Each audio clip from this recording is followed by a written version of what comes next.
Hey YouTube, what is going on? Thanks for checking out the Straight SRT8 YouTube channel, where we discuss all things SRT8 related. Now today's video is going to be pretty quick, pretty easy. It's going to be about replacing your cabin air filter. So behind me I have my Corus Jeep SRT, and we have behind here is a cabin air filter. Now in most vehicles, this is where your cabin air filter is stored. It's behind your glove box, deep on the inside. That's typical again for most vehicles, including the SRTs. Now, before I get into actually changing this, I want to discuss what you should buy and what you should look for when purchasing a cabin air filter. So, I purchased this Bosch cabin air filter, and if you have a 2017 SRT, you're going to want to buy this one. It's 6040C from Bosch. You can buy this at any Advanced Auto Parts store or any auto parts store in general. Now, the reason I like this one is because it isn't their most premium option, even though it says premium, but it is a HEPA filter. So HEPA filters are the most advanced filtration systems we have now for a dry type filter. They are used in clean rooms across the world. They are the best filter you can buy. So it discusses right here, it has 99.97% filtration efficiency. And then it shows in the back what that actually means. So it talks about tobacco smoke is the only thing smaller than what it can catch. It can catch spores, pollen, mold, and auto emissions. And that shows you the comparison here of a HEPA, which is very tight filtration, versus non-HEPA, which is more space for the debris to get through. Now, this is very important because inside our cars, there's a lot of contamination from the road. There's dust that gets in there, there's debris, there's pollen, there is exhaust smoke, everything, right? So you want to make sure your car air is as clean as possible. Otherwise, you're going to be blowing dust particles back at you time and time again as you turn on your filter. And blow that air at you, whether it's the AC in the summertime or the heat in the wintertime. You want to make sure you have a clean cabin air filter. So I always recommend going with a HEPA filter.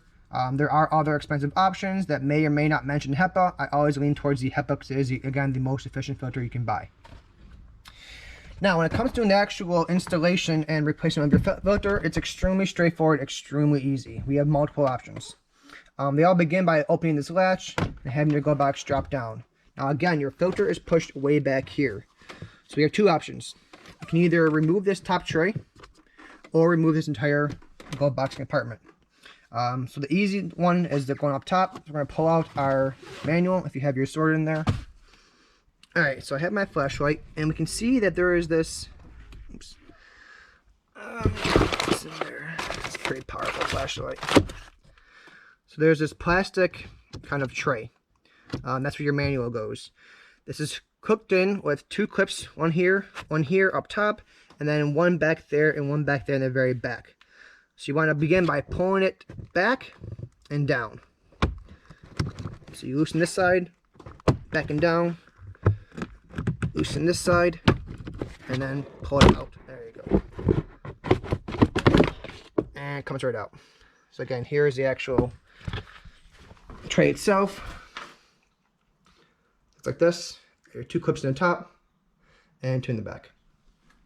Once that comes out, you have a clear view of your cabin filter housing right back there. So we're going to remove this clip. You pull it in, one back here, push them in again this direction. You kind of pinching them. Actually, there's only one. I lied. Only one on this side. And that's going to swing out.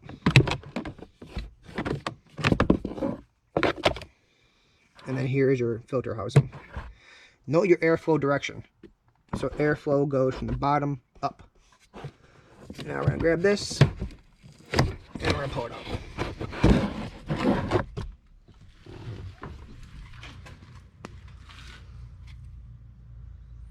Can't really tell how dirty it is. It used to be white, and now it's more black.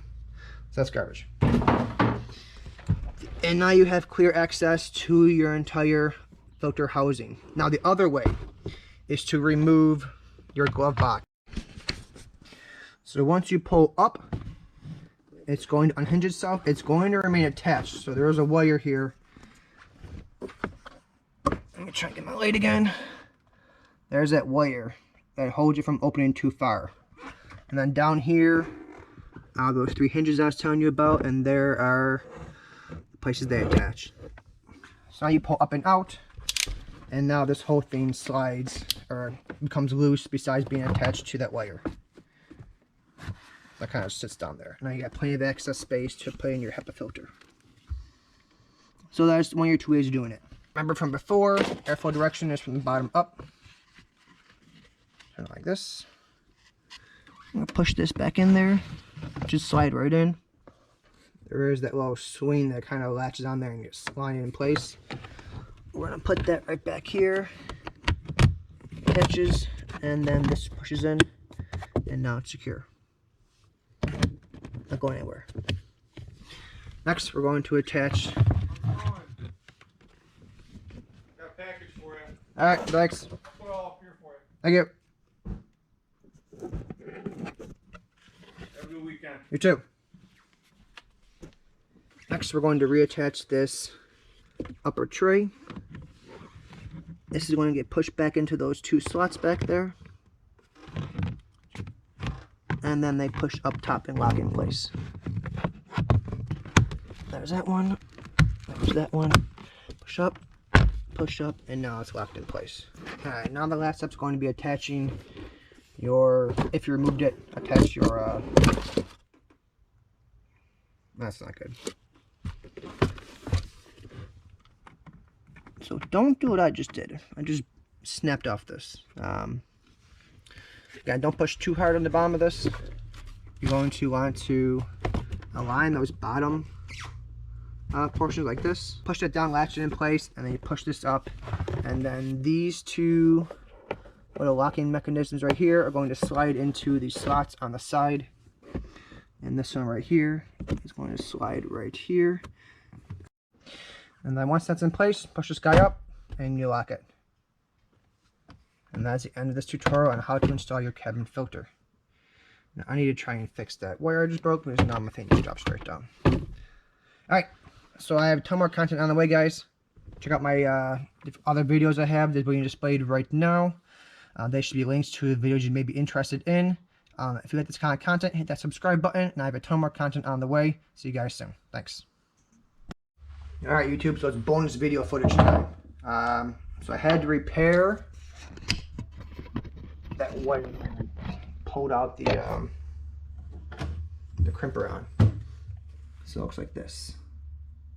So this was collapsed and pinched the 2 wires together. In order to open it up, I used a flathead, put it on the very end, took a rubber hammer, and pounded it down.